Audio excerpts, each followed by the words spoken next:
A pasear alrededor de la fuente del lago que había allí, de la glorieta. La conocí allí y nos casamos. Estuvimos viviendo al principio en la calle 16 de agosto, pero después de cierto tiempo nos mudamos a la calle Doctor Báez, número 13. Allí estuvimos viviendo y ahí fue donde yo escribí La Mañosa. La Mañosa, la escribí en maquinilla, ahí, en el comedor de esa casa. Tuvimos el primer hijo, León, que nació en diciembre de 1936. Es el pintor, primero de mis hijos. Con Isabel, pues nos iríamos, Isabel, León y yo. Isabel ya estaba embarazada. Nos fuimos a Puerto Rico. Y para irnos a Puerto Rico tuvimos que valernos de un médico, amigo, que diagnosticó un quebranto de ella y la necesidad de que fuera vista antes de dar a luz por médicos de otra parte, porque en la República Dominicana no había médicos que conocieran esa dolencia de ella. En realidad no había tal dolencia, pero sucedía que un día me mandó a buscar Mario Fermín Cabral, que se hospedaba en el Hotel Presidente. El Hotel Presidente quedaba frente al Parque Independencia. Todavía está ahí el edificio del Hotel Presidente. Es un edificio de 3 o 4 pisos, que está entre la calle 16 de agosto y 30 de marzo, inmediatamente frente al parque. Me mandó a buscar Mario Fermín Cabral y me dijo que Trujillo había decidido hacerme diputado. Entonces fue cuando yo decidí el viaje. Él decidió hacerme diputado y yo decidí hacer el viaje. El escritor decide abandonar su país en 1938. La Guerra Civil Española estaba en su etapa final. El éxodo de españoles republicanos y sobre todo de intelectuales comenzaba a repartirse por toda América. La Segunda Guerra Mundial asomaba a las puertas del mundo. Bosch no soportaba más la dictadura de Trujillo. El exilio era la única solución para enfrentarla a través de la literatura y la política. América Latina le recibió. Por 24 años viajó de un país a otro, sin descanso.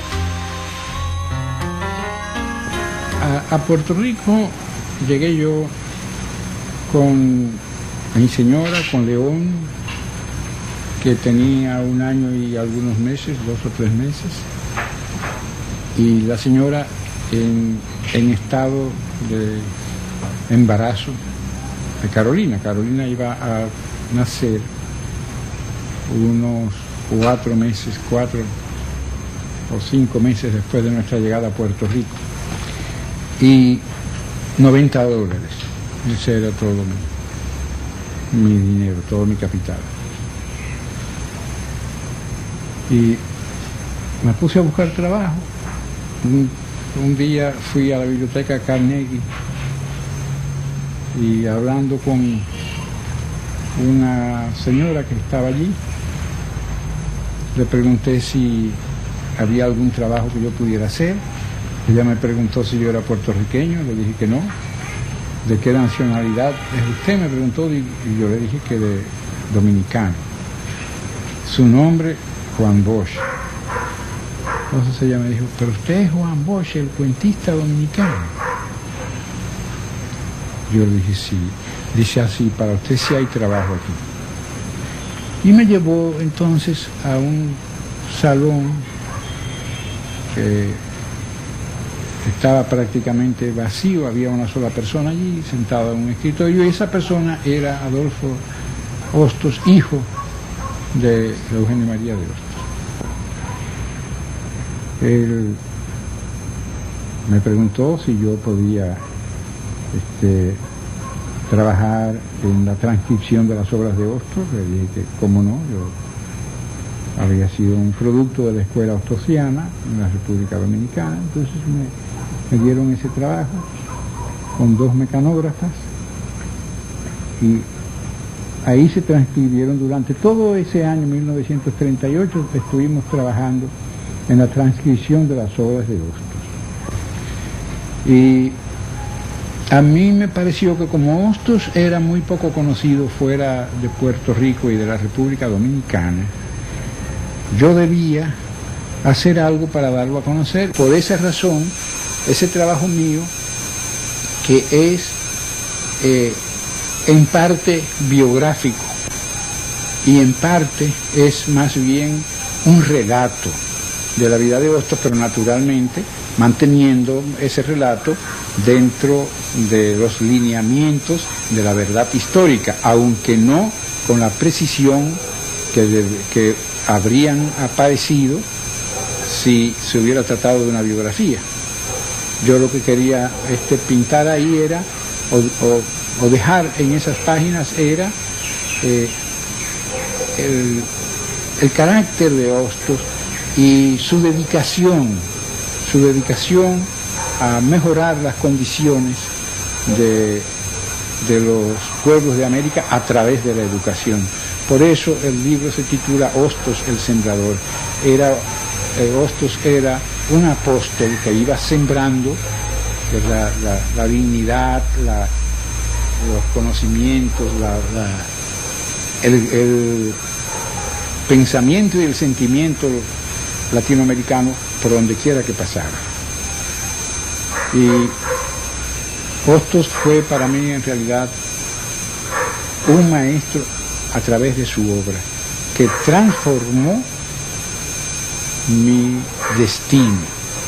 Antes de leer la obra de Hostos, yo era un proyecto no claro, no bien concebido ni expresado, un proyecto de hombre que quería hacer algo por su pueblo y por los pueblos latinoamericanos. Y después de eso, después de haber leído completa la obra de Hostos, entonces ya yo sabía qué tenía que hacer y cómo tenía que hacer para servir a mi pueblo y para servir a los pueblos de América Latina. En agosto de 1945 la guerra mundial llegaba a su fin. Bosch era un conocido antitrujillista y reputado escritor. La Mañosa se había reeditado en Cuba y 2 pesos de agua salía a la luz pública.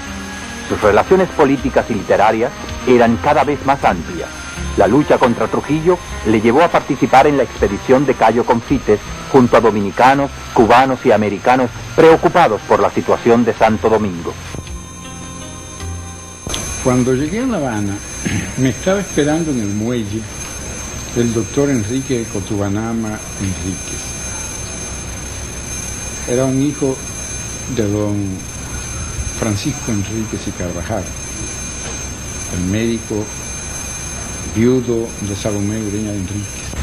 Cuando llegué a La Habana, pues ya él tenía escrita lo que él llamaba la doctrina del Partido Revolucionario Dominicano. Pero yo decía que el partido no se podía fundar si no se contaba con un líder.